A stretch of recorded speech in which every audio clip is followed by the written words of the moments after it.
Hi guys, welcome back. ఈరోజు ఇది third video. So previously నేను సైనస్టెక్, సిజీ పవర్, సైనస్టెక్ ఈ రెండు కంపెనీస్ చేశాను. ఇది third company which is Krishna defence and allied industry. ఇది చాలా micro cap company, basically SME company అనుకోండి.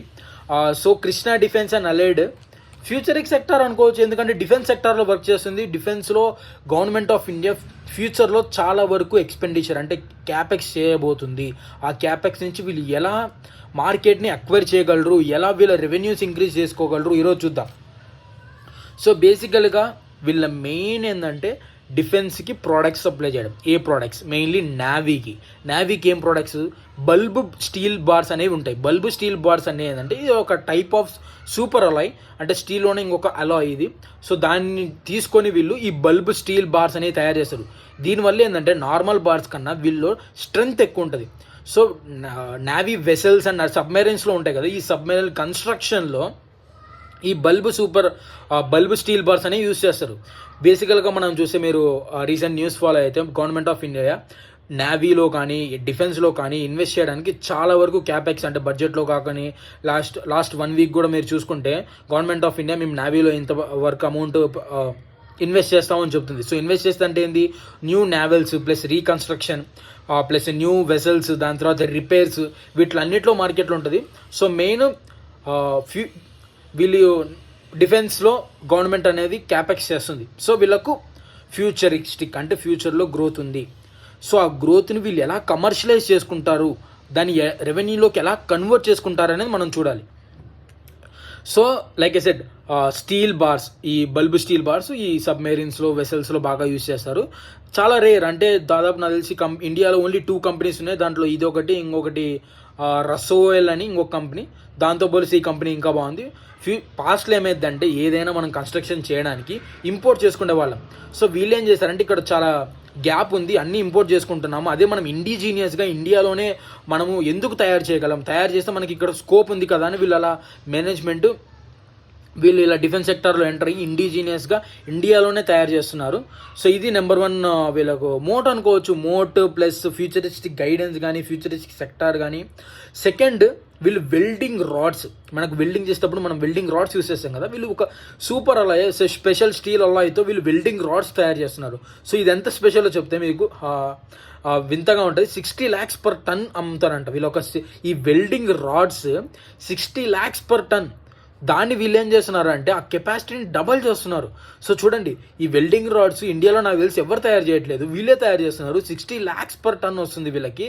దాంతోపాటు వీళ్ళు దీన్ని కెపాసిటీని డబల్ చేయగలుగుకుంటున్నారు. So this is very good for any company. వాళ్ళకు మెయిన్ డబ్బులు వచ్చే వర్టికల్లో క్యాపెక్స్ చేయడం.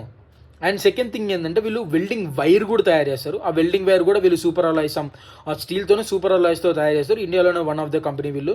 సో మెయిన్ 3 స్టీల్లో వీళ్ళు మెయిన్ 3 వర్టికల్స్లో ఉన్నారు. సూపర్ అలాయ్స్, స్టీల్లో steel bars, welding wires, welding rods, ఈ 3. దాని తర్వాత డిఆర్డిఓతో వీళ్ళు టెక్నికల్ ట్రాన్స్ఫర్ అంటే నాలెడ్జ్ ట్రాన్స్ఫర్ చేసుకొని వీళ్ళు స్పేస్ హీటింగ్ డివైజెస్ని తయారు చేస్తున్నారు. ఈ స్పేస్ హీటింగ్ డివైజెస్ అంటే ఏంటంటే తక్కువ అంటే మోర్ ఎఫిషియన్సీతో ఒక రూమ్ని హీట్ చేసేటట్టు. ఇప్పుడు ఇండియన్ ఆర్మీ నార్త్లో ఉంటుంది, అక్కడ మనకు చాలా కోల్డ్ క్లైమేట్స్ ఉంటాయి.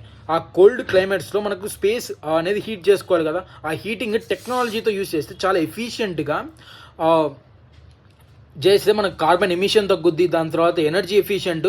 సో వీళ్ళు డిఆర్డిఓ నుంచి టెక్ ట్రాన్స్ఫర్ చేసుకొని అక్కడ నుంచి వీళ్ళు అక్కడ ప్రొడక్ట్స్ కూడా అమ్ముతున్నారు. Like there are multiple products, space heating devices, IED containers, దాని తర్వాత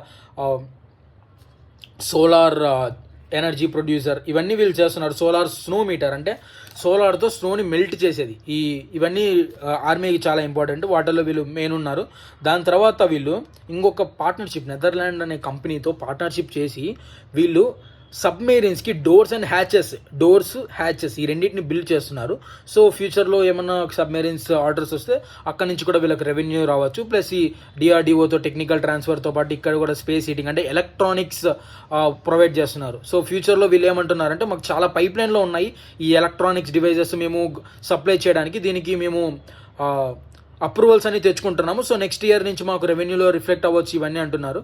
సో ఇది మెయిన్ స్టీల్ సెక్టర్ ప్లస్ వీళ్ళు నార్మల్ స్టీల్ కమోడిటీ బిజినెస్ కాదు, స్పెషలైజ్డ్ స్టీల్ కంపెనీ. సో వీళ్ళకి మార్జిన్స్ కూడా ఎక్కువ ఉంటాయి, 26% అనుకుంటా మార్జిన్స్ కూడా. So which is very good. And electronics డివైజెస్లో కూడా వీళ్ళు ఎలక్ట్రానిక్ లైక్ స్పేస్ హీటింగ్ కానీ, దాని తర్వాత multiple RFI radio frequency things కానీ, ఇవన్నీ వీళ్ళు ఎలక్ట్రానిక్స్లో కూడా ఎంటర్ అవుతున్నారు, పర్మిషన్స్ తెచ్చుకుంటున్నారు. వచ్చిన తర్వాత దాని నుంచి ఆర్డర్ బుక్ కూడా వస్తుంది, అక్కడ నుంచి రెవెన్యూ కూడా కన్వర్ట్ అయ్యింది. థర్డ్ సబ్మెరైన్స్ కోసం డోర్స్ అండ్ హ్యాచెస్ కూడా చేస్తున్నారు. ఇది మెయిన్ బేసికల్గా బిజినెస్కి. దాని తర్వాత order book 250 crores of order book ఉంది వీళ్ళకి. దాని తర్వాత ఆర్మ్డ్ స్టీల్, అంటే మనకు వెహికల్స్ కోసం ఆర్మ్డ్ స్టీల్ వెహికల్స్ ఉంటాయి కదా, దానికోసం. దాని తర్వాత ఐఈడి కంటైన్మెంట్ ఉంది కదా, ఐఈడి కంటైన్ చేయడానికి, ఆ బ్లాస్ట్ యొక్క ఎఫెక్ట్ను కంటైన్ చేయడానికి ఒక వెజల్స్ తయారు చేస్తారు కదా, అది. సో బేసికల్గా వీళ్ళు స్టీల్లో స్పెషల్ స్టీల్ మీద వర్క్ అయ్యింది వీళ్ళది మొత్తం. సో ఇది మెయిన్ 2 verticals, ఒకటి ఎలక్ట్రానిక్స్ వర్టికల్, ఇంకోటి స్టీల్ వర్టికల్. స్టీల్ కూడా నార్మల్ కమోడిటీ కాదు, వాల్యూ యాడెడ్ ప్రొడక్ట్సే. దాని తర్వాత ఎలక్ట్రానిక్స్లో కూడా ప్రస్తుతానికి స్పేస్ హీటింగ్ ఎలక్ట్రానిక్స్ అన్నీ ఉన్నాయి.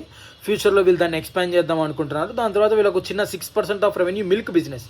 అంటే కంపెనీ స్టార్ట్ అయింది milk business, like milk collector కానీ, మిల్క్ క్యాన్స్ కానీ. జస్ట్ ప్రస్తుతానికి అయితే 6%, ఫ్యూచర్లో వీళ్ళు ఉండొచ్చు, బట్ 5% ఆఫ్ రెవెన్యూ ఉంటుంది.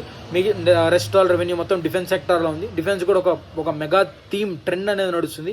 అక్కడ వీళ్ళు మెయిన్ ఈ షిప్ బిల్డింగ్లో కానీ, లేకపోతే ఆర్మ్డ్ వెహికల్స్లో కానీ, ఇట్లా నావెల్లో కానీ, ఎయిర్ ఫోర్స్లో కానీ, ఇట్లా అన్నిట్లో వీళ్ళు ప్రొడక్ట్స్ తయారు చేసి అమ్ముతున్నారు. సో ఇక్కడ నుంచి కూడా మనకు ఫ్యూచర్లో రెవెన్యూస్ చాలా బాగా రావచ్చు. ఆర్డర్ బుక్ కూడా 250 crores ఉంది. సో వీళ్ళు ఏమంటున్నారంటే, మేము మార్జిన్స్ని సస్టైన్ అవుతాం, 14 to 15% ప్యాట్ మార్జిన్స్ ఉన్నాయి, వాటిని మేము సస్టైన్ అవుతామని మార్జిన్ చెప్తుంది. ప్లస్ 50%తో గ్రో అవుతాం, వీళ్ళు కూడా 30-40%తో గ్రో అవుతామని చెప్తున్నారు, విచ్ ఈస్ వెరీ గుడ్.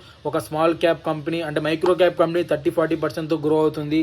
దాంతోపాటు డిఫెన్స్ సెక్టార్లో ఉంది. దాంతోపాటు స్పెషల్ వాల్యూ యాడెడ్ ప్రొడక్ట్స్ స్టీల్తో ఏ కంపెనీ లేదు, ఓన్లీ 1 company ఇన్ ఇండియా. వీళ్ళు వెల్డింగ్ రాడ్స్తో కానీ, దాని తర్వాత బల్బ్ స్టీల్ బార్స్తో కానీ. సో మంచి futuristic sector, but SME. So track చేసిన తర్వాత ఇన్వెస్ట్ చేయండి. Thank you.